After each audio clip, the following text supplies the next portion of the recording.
અમારી સમ્રાટ સમાચાર ચેનલ સબસ્ક્રાઇબ કરો, લાઈક કરો, કમેન્ટ કરો અને જોતા રહો પળે પળના દરેક પ્રકારના સમાચારો.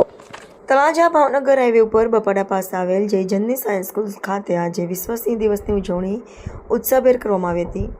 વિદ્યાર્થીઓમાં સિંહ સંરક્ષણ અને વન્યજીવ પ્રત્યે જાગૃતિ વધે તે હેતુથી વિવિધ કાર્યક્રમોનું આયોજન કરવામાં આવ્યું હતું. કાર્યક્રમમાં ભાવનગર જિલ્લા ડીએફઓ યોગેશભાઈ દેસાઈ ખાસ ઉપસ્થિત રહ્યા હતા.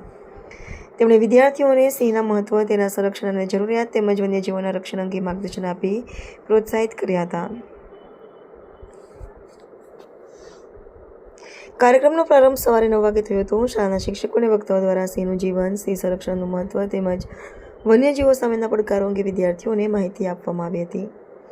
આ પ્રસંગે વિદ્યાર્થીઓ દ્વારા સિંહ અને પર્યાવરણને લગતા પ્રેરણાત્મક ગીતો, વક્તવ્યો સહિતના વિવિધ સાંસ્કૃતિક કાર્યક્રમો રજૂ કરવામાં આવ્યા હતા. ત્યારબાદ વિદ્યાર્થીઓએ સિંહ સંરક્ષણ અને પર્યાવરણની જાળવણી માટે પ્રતિજ્ઞા લીધી હતી. વિશ્વ સિંહ દિવસની ઉજવણીનો સૌથી આકર્ષક ભાગ વિદ્યાર્થીઓની જાગૃતિ રેલી રહી હતી. વિદ્યાર્થીઓએ સિંહના મોહરા પહેરીને શાળાની આસપાસના વિસ્તારમાં રેલી યોજી હતી. રેલી દરમિયાન સિંહ બચાવો, જંગલ બચાવો જેવા સૂત્રોચ્ચાર કરી વન્યજીવ સંરક્ષણનો સંદેશ આપવામાં આવ્યો હતો.